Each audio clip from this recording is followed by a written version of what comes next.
भोजपुरी के rock star Ritesh Pandey ji का आ गया एक और वायरल सॉन्ग। यह सॉन्ग जेबीके एंटरटेनमेंट से रिलीज होने वाला है।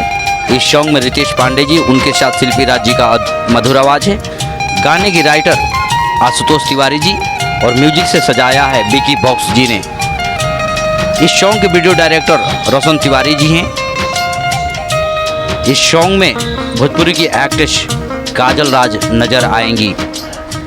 इस सॉन्ग का पोस्टर अभी रिलीज हुआ है। यह सॉन्ग कमिंग सून में है, हो सकता है कल या परसों इस सॉन्ग का फुल वीडियो सहित जेबीके एंटरटेनमेंट से रिलीज किया जाएगा।